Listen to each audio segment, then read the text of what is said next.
총 5개 부분으로 나눠봤어요. 먼저 발단 부분이라고 볼 수 있죠. 사건의 발단 부분이라고 볼 수 있는 쫓겨나는 흥부. 자, 욕심꾸러기 놀부가 흥부를 쫓아냅니다. 근데 놀부와 흥부가 어떤 관계입니까? 형제 관계죠. 형제 관계라는 입장에서 이 작품에 접근한다면 가장 두드러진 주제 의식은 우애, 그렇지. 그다음에 선행에 대한 보답과 악행에 대한 응징, 그렇죠?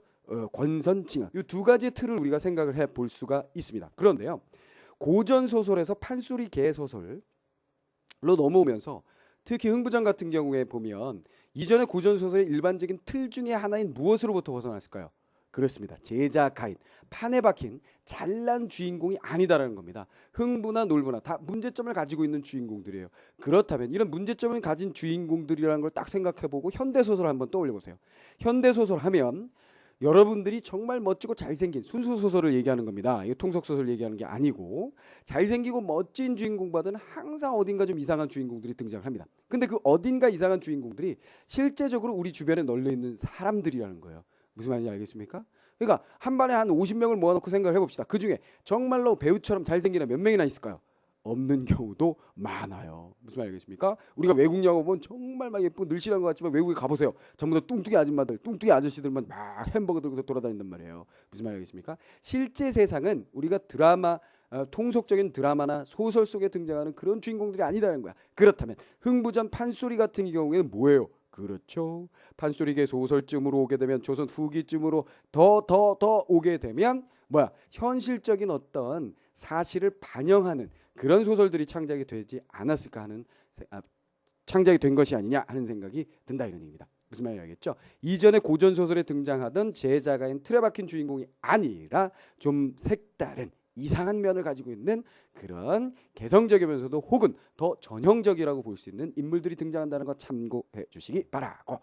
자, 그렇게 이게 형제라고 보면 그런 의미를 갖게 되는 거고요. 그다음에 방금 말씀드렸던 것처럼 고전 소설의 일반적인 주인공의 틀에서 벗어났다. 현실적인 가능성 있는 인물들이다라고 한다면 현실 반영적인 의미를 갖는다는 얘기죠. 흥부전은요, 놀부와 흥부가 형제이지만 굉장히 독특하게 형은 뭐예요? 그렇죠. 분홍입니다. 동생 뭐예요? 그렇지요. 몰락한 양반이에요. 말이 됩니까? 그건 모순이잖아요. 모순입니다. 그러나 뭐 판본에 따라서는 그렇게 돼 있는 경우도 있고 아닌 경우들도 있는데요. 형은 농민이고 동생은 분홍 농민이고 동생은 양반이다라는 것이 모순되지만은 우리가 판소리라는 것 자체가 구전되는 문학이다라고 본다면 이런 모순은 요소에 수없이 많이 존재한다는 겁니다. 예를 들어서 춘향전 같은 경우에도 왜 이도령이 과거에 급제하고 나서 처음으로 부임하는 곳이 그곳이었느냐? 말이 안 된다. 모순이다. 뭐 이렇게 얘기한다거나. 그렇죠? 그리고 오자마자 한번 뭐 일을 잘했다고 해서 거의 최고의 벼슬까지 오르는 것이 현실적으로 말이 되느냐. 이런 질문들이 있어요. 이런 모순들에 대해서는 이야기를 끌고 나가기 위한 혹은 여러 작가들, 그러니까 입에서 입으로 구전되면서 그 구전에 참여했던 모두를 우리는 뭐라고 볼 수 있는 거예요? 작가라고 볼 수 있죠. 그 작가들의 의도가 들어가다 보니까 서로 부딪히게 되는 그런 모습이다라고 여러분들이 생각하시면 되겠습니다. 알겠습니까?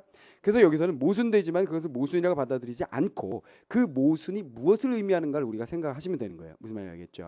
그러니까 형은 분홍이고 그다음에 동생은 몰락한 양반이다라고 보면 시대상의 반영이라는 것을 우리가 생각해 볼 수 있다는 거예요. 그렇죠. 새로운 계급으로서 돈을 많이 벌었지만 미천한 신분이었던 자들이 찍 위로 올라가고, 그렇죠. 양반이었던 자들이 무능한 어떤 그런 무능하거나 몰락하게 되면 쭉 내려가서 천민보다도 못한 서민보다도 못한 어떤 삶을 살게 된다라는 당시 시대상 어떤 뭐 양반들의 입장에서 본다면 위험한 상황이고 서민들의 입장에서 본다면 기대를 가질 수 있는 그런 상황이 벌어지고 있는 것은 아니냐 하는 걸 생각할 수 있고요. 또 형이 동생을 착취하는 그런 장면 통해서 가진 자가 못 가진 자를 착취한다라든가 열심히 일함에도 불구하고 돈을 못 버는 동생의 모습을 통해서 사회 부조리한 어떤 현상에 대해서 우리가 볼 수가 있다는 거예요. 그래서 두 가지 틀을 여러분들이 생각하시면 됩니다. 형제 입장에서 유교적인 덕목, 우애를 얘기한다라는 거, 권선징악을 얘기한다라는 거 한 가지. 두 번째 뭘 생각하신다고요? 그렇죠. 형제를 떠나서 인물 성격 그 위치를 파악해 가지고 시대 상황을 반영하는 상황, 두 가지를 여러분들이 정리를 해 주시면 되겠습니다. 자, 그럼 들어갈게요. 쫓겨난 흥부 첫 번째 장면. 자, 이 부분에서는 이런 얘기를 할 수 있다는 거예요. 재물을 우애보다도 더욱더 중요시하는 삐뚤어진 인물의 모습을 보여줌으로써 우애를 강조하는 교훈을 주는 그런 장면이라고 생각을 할 수도 있고요. 이게 형제라는 측면에서 바라본 부분이 되겠습니다. 이 부분이. 그 다음에 지주의 착취. 그렇죠. 지주의 착취. 가진 자들의 착취에 의해서 피착취 계층인 서민들이 어떻게 된다는 거야? 유랑민이란 건 뭔지 알죠? 떠도는 삶을 살게 된다는 겁니다. 놀부에 의해서 흥부가 쫓겨나서 어떻게 되는 거야? 떠도는 삶을 살게 되는 거죠. 어려운 삶을 살게 됩니다. 그것을 시대 반영이라는 측면에서 본 거예요. 무슨 말 알겠지? 그러니까 요게 첫 번째 형제, 그다음에 두 번째 여기 형제가 아니라 신분상의 어떤 차이 측면에서 본 주제 의식이라고 보시면 되겠고요. 자, 그다음에 두 번째 장면은 뭐로 넘어갑니까? 그렇게 쫓겨난 흥부가 어떻게 해요? 고생을 하면서 삽니다. 이 일 저 일 수없이 닥치는 대로 하는데 안 되다 보니까 부인까지 함께 일을 하게 되는 거죠. 알겠습니까? 그래서 서민들의 삶의 모습, 힘들게 살아가는 서민들의 삶의 모습을 보여준다. 이것도 당시 현실을 반영하는 모습으로서 우리가 봐줄 수 있는 부분이 되겠고요. 그리고 항상 이 서민들의 삶의 모습이 가난한 삶의 모습이죠. 아무리 애써도 잘 되지 않는다라는 거 항상 구조적인 문제라고 그랬습니다. 무슨 말인지 알겠죠? 실업 문제라든가 가난의 문제는 개인이 지가 열심히 일하니까 공부 열심히 안 해서 가난한 거예요. 이렇게 설명하지 않는다 그랬습니다. 분명히 뭐예요? 공부를 열심히 하지 않은 사람도 인간답게 살 수 있는 사회 구조를 마련해야 합니다. 그런 사회 구조가 되지 않았다라는 것은 당연히 사회 구조적인 문제가 있다라는 것을 지적할 수 있다. 무슨 말인지 알겠죠? 그래서 언제 어느 작품에서 가난에 대한 얘기가 나오더라도 그건 원인은 언제나 사회 구조에서 찾아야 된다라는 거 잊지 마세요. 여러 번 강조했던 얘기고요. 자, 그다음에 흥부의 선행과 제비의 보은 뭔지 알겠지요? 쫓겨난 흥부가 이렇게 일을 하다가 어느 날 제비가 다리 똥강 부러진 거 보고서 잘 구안을 해주죠. 그래서 간호를 해주니까 이 제비가 제비 나라에 가가지고 제비의 황제에게 왕에게 이런 도움을 받았습니다. 그러니까 박씨를 물고 가서 보답을 하도록 해준 그런 장면이죠. 그래서 그 박을 타게 되니까 뭐예요? 그 박에서 여러 가지가 나옵니다. 그렇죠? 금은보 밥쌀부터 금은보화, 아름다운 여인, 집 짓는 사람들 이렇게 여럿이 나와서 보은을 행하는 그런 장면이죠. 자, 그래서 상부상조 이거 무슨 얘기냐면요. 자, 이 부분을 이렇게 보는 사람들도 있는데요. 자, 제비의 삶의 모습이 좋은 삶의 모습은 아니라는 거예요. 제비가 상징하는 것은 또 다른 어떤 가난한 서민의 모습이라고 볼 수 있다는 겁니다. 항상 이건 그렇게 바라가 아니라 그럴 수 있다는 얘기예요. 그렇게 보게 된다면 서로 도움으로써 좋은 미래를 만들 수 있다는 어떤 메시지를 갖고 있다라는 그런 측면으로 볼 수도 있고요. 한편으로 보면 뭐가 될 수 있는 거야? 착한 일을 하니까 뭐예요? 보답이 온다. 선행을 권장하는 권선이 되겠죠. 자, 그다음 장면 놀부의 흥부의 모방. 여기 모방담이죠. 그러니까 이전에 어떤 설화에서 보은을 베푸는 선행을 하니까 그것 은혜에 대해서 보답하는 보답하는 그런 보은담의 이야기도 있겠고 또 모방담의 예를 들어서 뭐 혹부리 영감 얘기 있잖아요. 혹을 때려갔다가 뭐 붙인다는 뭐 흉내내는 그런 얘기들 그런 설화들에서 설화들의 영향으로 만들어진 어떤 요소들이 되겠죠. 그 모방 단 부분 놀부가 자기도 이제 부자가 되기 위해서 다리를 일부러 부러뜨리게 되니까 박씨를 물어다 주었지만 그 박씨에서 온갖 나쁜 것들이 나오게 되는 거죠. 옛날 주인이 나온다라든가 뭐 상여가 나와가지고 집을 잘라내고 간다라든가 막 똥이 막 나와가지고 온 집안을 막 뒤덮는다라든가 그렇죠. 그런 부분들이 나옵니다.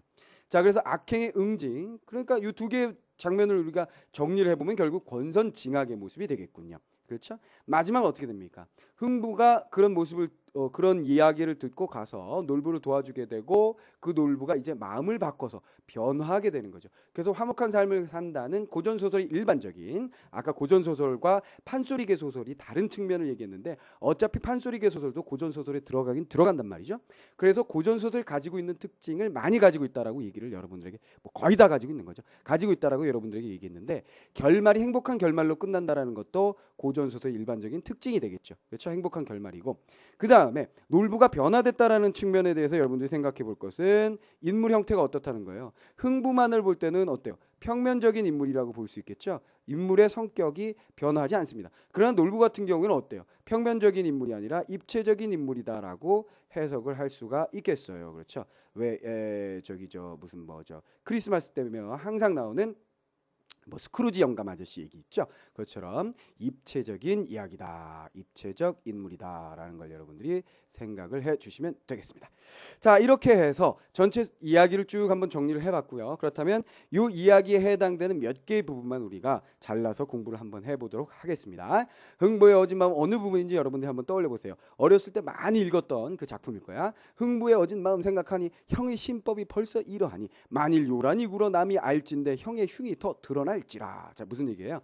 첫 번째 장면입니다. 놀부가 흥부를 쫓아내게 되니까 흥부가 생각을 하는 겁니다. 자기가 여기서 바로 나가지 않고 요란을 떨게 되면 놀부가 나쁜 녀석이라고 욕을 먹게 될 거라는 거예요. 그런 아주 그런 상황 속에서도 그 극단적인 어떤 상황 속에서도 형제 애를 발휘하는 그런 모습을 우리가 볼 수가 있겠습니다. 잠잠코 저희 방으로 돌아와 아내와 나갈 일을 의논하니 흥부의 아내 또한 현숙한 분이라. 현숙하다는 건 뭐예요? 그렇죠? 현이라고 하면 현명하다는 뜻이죠. 현명하면서 숙한 뭐예요? 덕이 높다 이렇게 보시면 되겠습니다. 현명하고 덕이 높은, 그렇죠? 그냥 착한 야인 이렇게 생각하면 되겠습니다. 부인이라 장부의 뜻을 받아 남편의 뜻을 받아서 한마디 원망이 없이 낙노하며 하는 말이, 낙노 뭔지 알죠? 낙 떨어진다, 눈물을 떨구면서 이야기합니다. 자, 남편의 뜻을 그대로 받아들인다라는 것을 뭐라 그랬어요? 그렇죠? 부창부수란 말 들어봤죠? 부창부수 무슨 뜻이에요? 그렇지, 남편이 노래를 하면 아내가 따라 부른다는 얘기입니다. 부창부수. 그러니까 남편의 의사를 아내가 잘 쫓을 때 이런 말을 사용하게 되죠. 사자성어를. 눈물을 흘리면서 아내가 말합니다. 시아주버니께서 처리하니 아니 나갈 길 전혀 없고 나가자 하니 방 한 구석이 없으니 어린 자식들과 어디로 가서 의지하리. 처참한 광경이 되겠죠 싶어서 이렁저렁 밤을 새우고 동방이 박난지라 놀보놈이 방 앞에 이르러 호통하되 이놈 흥보야, 내 어제 일렀거든. 어찌하자고 아니 나가는가? 내 이제로 아니 나가면 난장박살하였네요. 쫓으리라. 놀부의 심보, 극악한 심보가 드러나게 되는군요. 이렇듯이 구박하니 일시로 어이 견디리요. 자, 그래서 이 부분 지금 이야기한 부분, 읽어본 부분에서 우리가 읽어낸 것은 뭐예요? 놀부에 의해서 쫓겨나는 흥부의 모습입니다. 근데 중요한 것은 흥부와 그 다음에 누구? 그 아내, 흥부 아내의 성격에 대해서 여러분들이 잘 아셔야 되겠습니다. 놀부와 대조되는 어떤 입장이 잘 드러난다는 거죠. 놀부는 빨리 안 나간다고 막 몰아내는, 그렇죠, 악인의 전형적인 모습을 띠고 있다면 흥부와 흥부 아내는 우애를 지키는, 그렇죠, 유교적인 덕목을 잘 실천하는 그런 인물 성격이 그대로 잘 드러나고 있는 부분, 성격이 잘 형성된 부분이고 사건이 발단되는 그런 부분이라고 보시면 되겠습니다. 중략시키고요.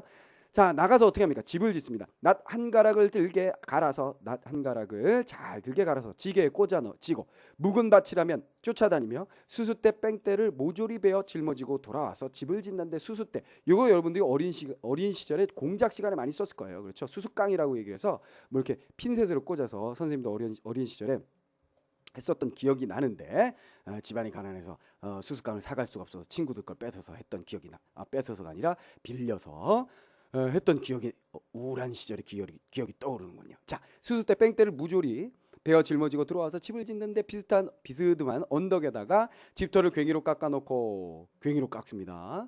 집 한 채를 짓는다. 안방대청 행랑몸체를 말집이라는 것은 무엇이냐면 추녀가 사방으로, 그렇지, 추녀가 사방으로 나게 된 그냥 네모 형태의 집이다. 네모 형태면서 추녀가 이렇게 사방으로 나게 된 그런 집이라고 여러분들이 생각을 해 주시면 되겠어요. 정확하게 어떤 뜻인지 뭐 문제로 나올 일은 또 없겠죠. 자, 한나절 지어 한나절에 집을 짓는다. 과장 듣죠? 피력하고 돌아보니, 피력이라는 건 뭐예요? 일을 마치고, 그렇죠? 일을 마치고 돌아보니 수수대 반쯤이 그저 남았구나. 집을 짓는데 수수대로 짓는데 그것도 말이 안 되는데 그것도 반쯤이 남을 정도로 하루 만에 그것도 안방 대청 행랑 몸체를 지었다 그랬어요. 물론 뒤에 나오는 장면을 보면 어떻게 지었는지 가관이지요. 그렇죠? 자고 있다가 엉덩이가 집 밖으로 나가고 기지개 한번 키면 막 손이 나가고 발이 나가서 지나가는 사람들 야 엉덩이 집어넣어라 막 그렇게 놀리는 그런 집을 지었습니다. 그래서 이 부분은 좀 과장된 측면이 나타나는 부분인데, 이런 과장된 측면, 그 다음에 집을 지어도 엉망으로 지었다라고 단순하게 얘기하지 않고 어떻게 지었는지 장황하게 설명하는 장면의 극대화 장면들은 무슨 말인지 알죠? 장면의 극대화라는 게 뭔지 알죠? 그 장면을 더욱더 세밀하게 더 장황하게 극대화해서 말 그대로 극대화해서 전달하는 이런 부분들은 판소리의 그대로 전형적인 요소를 그대로 가져온 부분이라고 여러분들이 생각을 하시면 되겠고 이런 부분을 통해서 무엇이 나타난다는 거예요? 그렇죠? 해악이 나타나는 거죠. 웃음을 유발하게 된다는 겁니다. 왜? 일상적인 것에서 벗어난 거죠. 과장이라는 것 자체가 일상적인 것을 뻥치고 오버한 것이니까 당연히 과장은 일상적인 것에서 벗어난 것이고 일상적에서 벗어났기 때문에 어쩔 수 없이 뭐가 나온다? 그렇죠. 웃음을 유발할 수밖에 없다라고 얘기를 했습니다. 그렇게 웃음을 유발하게 된다면 결국 해악이라고 우리가 얘기할 수밖에 없죠. 그런데 이 부분 굉장히 처참한 장면이에요. 형에게 쫓겨난 동생이 먹고 살기가 힘들어서 이렇게 집을 짓고 산다는 거 굉장히 처참한 장면인데도 불구하고 해악이 들어있다. 왜 그렇다 그랬어? 서민들은 이런 장면들을 통해서 공감을 하면서 슬퍼하지만 요 순간 다시 긴장이 풀리면서 웃고 다시 긴장하고 그렇지 무슨 말인지 알겠습니까? 긴장을 완화시키는 역할을 하게 됩니다. 또 한편으로 보면 뭐예요? 서민들의 그런 슬픔을 웃음을 통해서 풀어내고 웃음을 통해서 승화하는 그런 모습을 보여주고 있다라고 여러분들에게 누차 여러 번 얘기했어요. 현대 소설에도 많이 연결이 된다라고 얘기를 했습니다. 자, 이 장면 정면에 보면 뭐예요? 핵심적인 인물 누구죠? 흥부죠. 흥부는 놀부에게서 쫓겨나가지고 허름한 집을 짓게 됩니다. 그런데 형을 배려하는 모습을 통해서 우리가 주제의식 하나, 우애라는 주제의식을 하나 생각을 하게 되고요. 과장이라는 걸 통해서 뭐예요? 판소리 개소설, 판소리의 영향 잘 느끼게 된다라는 거 여러분들이 생각을 해 주시면 되겠습니다. 자, 다음 장면 들어가 볼까요? 네, 설마 음전하다라는 것은 뭐냐면요. 말과 행동이 곱고 점잖다라는 얘기입니다. 점잖다 쉽게 생각하면 점잖다. 내 설마 음전하면 불쌍한 우리 가장 못 먹이고 못 입힐까?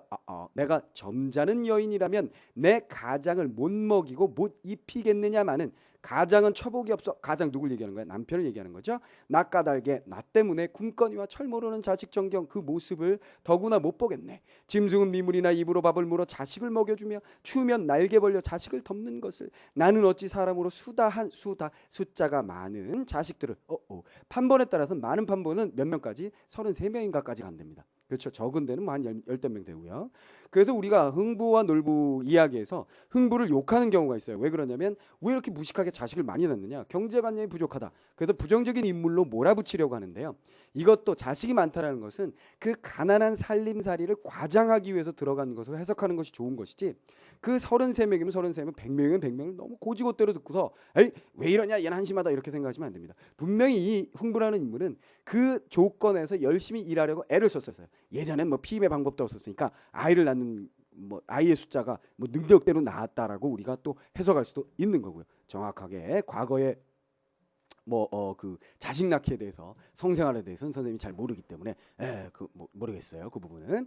자, 그렇게 해석을 하셔야 된다는 얘기예요. 문학 작품을 접근하는 태도를 올바르게 가져야 되겠죠. 먹여주 추운 날에게 어디냐. 각결의 아내같이 각결. 여기서 각결이나 양홍이나 그다음에 또 누구 나오나요? 탕문군. 이 사람들은요. 고사에 등장하는 인물들이에요. 그 누군지 여러분들이 명확하게 아실 필요까지는 없겠습니다만 어쨌거나 이들의 공통점은 아녀자로서 스스로 돈을 스스로 돈을 벌고 남편을 먹여 살리거나 혹은 열심히 일했던 그런 여인의 대표 주자들이에요. 각결의 아내 물론 각결은 참 아내가 아니겠죠. 각결의 아내같이 밭이나 메어볼까? 양홍의 아내같이 물이나 길어볼까? 직녀성에 걸교하여 침자품을 팔아볼까? 자, 걸교라는 것은 무슨 뜻이냐면 7월 칠성날 바느질을 잘하게 해달라고 기도하는 것을 걸교라고 얘기를 합니다. 그렇죠? 직녀성에 걸교하여 침자품 그러니까 바느질품이나 한번 팔아볼까 이런 얘기죠. 탕문군인만 진짜 여자군요. 본을 받아서 술장수를 해볼까? 그렇죠? 양홍이나 각결은 남편 이름들이고 아내 이렇게 나오죠. 탕문군은 여인입니다. 그래서 술장사를 해서 돈을 벌었다는 그런 여인이에요. 그처럼 술장사를 해볼까? 자, 남편이 아무리 일을 해도 집안을 먹여 살리기가 굉장히 힘들기 때문에 남편 욕을 하는 것이 아니라 자기가 부덕하기 때문에 자기가 모자라서 우리 가족이 이렇게 못 살게 되고 내 남편이 고생을 하고 있다라는 생각을 가지고 있는 그런 여인의 모습이죠. 굉장히 전통적인 여인의 모습이고 현대적인 시각에서 본다면 부정적으로 볼 수 있죠. 옛날에는 아들을 못 낳는다고 쫓겨난다거나 그렇죠. 집안이 잘 안 되면 며느리가 잘못 들어와서 이렇다라든가 이런 좀 억지스러운 얘기들이 많았었잖아요. 그런 부분을 보여주는 장면입니다. 홍보가 깜짝 놀라서 자네 그게 웬 소린가? 죽었으면 그저 죽지 자네 시켜 술 팔겄나? 가사는 임장이니 임장이라는 건 뭐예요? 가장의 책임이니 내 나서서 품을 팔 테니 자네는 집에 있어 채전이나 가꾸고 자식들을 길러내소 그랬습니다. 자, 요 장면 뭔지 알겠죠? 자, 여기도 마찬가지 흥보가 흥보는 다른 시각을 가지고 있네요. 그런 것은 아닙니다. 어쨌거나 기존의 전통적인 시각이에요. 흥보의 시각이 왜 전통적인 시각이냐면 어쨌거나 먹여 살리는 것은 가장의 책임이다라는 것도 하나의 전통적인 시각이죠. 그래서 아내의 시각이나 남편의 시각이나 전부 다 전통적인 유교적인 시대에 있었던 시각이다. 이렇게 보시면 되겠고요. 흥보가 품을 팔제 매우 부지런히 서둘러서 상평, 하평, 김매기, 원산, 근산, 시초배기, 풀배기도 하고 김매기도 하고 매품 팔러 병영에 갔다가는 배교에 밀려서 태장 한 개 못 맞고 이 장면도 유명한 장면이죠. 매품 판다는 건 뭔지 알겠지, 그렇지? 뭔지 알죠? 매품을 팔러 갔는데 못했어요. 대신 죄인 대신에 돈을 받고 매를 맞아주는 건데 약속을 하고 갔다면 엉뚱한 놈이 매를 맞고 갔다는 거예요. 요것도 뭐예요? 사회상을 보여주는 장면이다라고 여러분들이 생각할 수 있죠. 뭐예요? 어떤 사회상? 부절이죠. 죄인이 있는데 그 죄인 대신에 매를 맞을 수 있다라는 것. 그렇지. 죄지 돈이면 다 된다는 얘기거든요. 그리고 그 매를 맞으러 가는데 누군가 그것을 가로챘다라는 건 뭐예요? 그만큼 당시의 백성들이 서로 다 모두 다 못 살고 있었다라는 사회상을 반영하고 있다는 거 여러분들이 생각해 주셔야 할 장면이고요. 자, 그 다음에 태장 한 개 못 맞고서 빈손 쥐고 돌아오니 흥부 아내가 품을 판다. 5, 6월에 반매기와 구사월에 김장하기 한 말 받고 벼 훑기와 방아 찢기 중량 여러 가지 일들 한다는 얘기예요. 한때 쉬지 않고 밤낮으로 벌어도 늘 굽는구나. 흥보떼기 할 수 없이 죽기를 자처하고 복을 못한 신세 자탄으로 진양조로 설게 울제. 마음 있는 사람들은 귀에서 눈물이 나더라. 무슨 얘기인지 알겠지요? 그렇죠? 마음 있는 사람은 귀에서 눈물이 날 정도로 슬프다. 이런 것도 뭐 재밌는 설명이긴 한데요. 자, 이거 진양조 항상 뭔지 알죠? 진양조 슬픈 부분, 한탄하는 부분에서는 느린 장단으로서 그렇지 내용과 밀접한 연관을 가지고 있는 장단이다. 그렇게 얘기를 했었습니다. 자, 그다음에 여기 정리하죠. 핵심적인 인물 누구냐? 흥부 부부죠. 흥부 부부는 생존을 위해서 많은 노력을 하지만 소용이 없다. 서민들의 삶, 당시 시대상을 반영한 부분, 그렇죠. 사회적인 문제점입니다. 이런 것들이. 자, 다시 마지막. 서로 보면 농탕치니 누가 농탕치냐면 흥부하고 그 박에서 나온 양귀비하고 농탕 장난을 칩니다. 흥부의 마누라가 좋은 보물 나올 줄로 소리까지 매긴 것이 못 볼 꼴을 보았구나. 그러니까 계속해서 밤 나오고 보물 나오고 그러니까 좋아했어요. 그래서 이번에 박은 뭐가 나오나 했더니 갑자기 여자가 나오는 거야. 그래서 이 여인을 보고서 깜짝 놀라는 거죠. 지금까지 나온 보물들이 전부 다 당신 것이에요. 안 썼습니다. 가져가세요. 이렇게 하는 장면이 나오거든요. 근데 그 여인이 양귀비로서 이 집에 살러 왔습니다. 그렇죠. 그러니까 조금은 좀 무리가 있는 장면이죠. 그렇죠. 부정탄손인같이 불시에 들리는데 손가락을 입에 넣고 고개를 외로 틀고 뒤로 돌아앉으면서 저것들 지랄하지. 누가? 흥부의 아내가 얘기하는 거죠. 박통 속에서 나온 새가 네 것인 줄 채 모르고 양귀비와 농탕 친구. 당명왕은 천자로되 양구비께 정신 놓아 망국을 했다는데 박통새가 무엇이냐. 나는 10끼 곧 굶어도 씨앗골은 못 먹었다. 나는 지금 곧 나가니 양귀비와 잘 살아. 씨앗은 뭔지 알죠? 그렇지. 첩. 그렇지. 본 부인 이외의 여인을 얘기하는 거겠습니다. 그러니까 양귀비가 나와서 흥부가 좋아하니까 난 씨앗골은 못 보겠다, 첩은 못 보겠다 그러면서 삐진 그런 장면입니다. 흥부가 가난하여 계집 손에 얻어먹어 가장값을 못했으니 호령이나 할 수 있나 곧 빌면서 여보소 아기여 흥부의 아내에게 이것이 웬일인가. 자네 방에 열을 자면 저 방에 하루 자지. 그렇다고 양귀비가 나 같은 사람을 보려 하고 만리 타국에 나왔으니 도로 쫓아 보내겠나. 자, 이 장면은 뭐예요? 첩을 인정하겠다라는 그런 내용이죠. 무슨 말인지 알겠죠? 흥부가 첩을 인정해달라. 그 다음에 흥부의 아내는 짜증난다. 이런 얘기인데 그 첩에 대한 처첩 제도의 문제점에 대한 얘기들은 굉장히 많이 나오게 됩니다. 사시남정기 같은 작품에도 알죠? 사시남정기 이제 공부하게 될 사시남정기 같은 경우에도 처첩 제도에 문제점이 나오게 되고요. 그렇죠? 그 다음에 이후에 배우게 될 그 연희 작품들, 또 다른 연희 작품들, 탈춤 같은 경우에도 이 처첩의 문제점에 대해서 대립 이런 것들이 굉장히 많이 다뤄지고 있고 그것을 다룰 수 있다라는 것은 결국은 여건이 신장되고 있다라는 걸 여러분들이 생각하실 수가 있어요. 그러니까 여기에서 흥부 아내가 난 첩의 꼴은 볼 수가 없다, 씨앗 꼴을 볼 수 없다라고 자신의 의사를 드러내는 것은 결국 무엇에 해당한다는 거예요. 무슨 말인지 알겠죠? 이 시대상의 변화를 보여주는 부분이다라고도 볼 수 있다. 그러니까 문제를 제기하기 시작하는 거죠. 처첩하고 수자갈째 박통 속에 우근우근 무수한 사람들이 꾸역꾸역 나오는데 요번에 박은 앞에 박은 양귀비가 나왔던 요번에 박은 누구야? 사람들이 막 나옵니다. 남녀 종이 백여구 서수 목수 와수 토수 집 짓는 사람들 각색 장인들이 여러 장인들이 수백 명이 나와요. 그래서 소에 싣고 말에 싣고 뭐 지게도 지고 더미로 메고 그러니까 공구들을 막 가지고 옵니다. 줄로 끌며 지뢰로 밀며 방아타령 산타령 굳히면서 나오는데 이런 야단이 있느냐 장관이더라 이런 야단이 있느냐는 아이고 야단 났다 큰일이다 이런 의미로 쓰는 말이 아니고 뭐겠어요. 장관이다 그런 얘기겠죠. 마른 담배 선언 얻어 참 뚝딱뚝딱 서둘더니 기와집 수천 칸을 동학이 가득하게 동학이라는 것은 이거 동학 운동 그 동학이 아닙니다. 이건 뭐예요? 그렇죠. 그 마을을 얘기하는 거예요. 그렇죠? 마을동 골짜기 마을과 골짜기가 가득하게 경각에 지어놓고 참으로 이상하여 벽 붙인 그 진흙을 어느새 다 말려 도배까지 하였구나. 자 여기서도 금방 빠르게 집을 다 지어버리는데요. 그렇죠? 근데 앞에서 우리가 수수깡으로 집을 지었던 데하고는 다르게 그렇지. 그 저 고대 광실처럼 집을 잘 지어놓은 그런 장면 마지막 장면이 되겠습니다. 자 그러면 정리해 볼까요? 여기도. 자, 핵심적인 인물 흥부의 선행의 보답으로 박을 통해서 부귀를 누리게 되는 장면입니다. 흥부가 선행의 보답으로 부귀를 누리게 되는 권선의 보훈의 그런 장면이죠.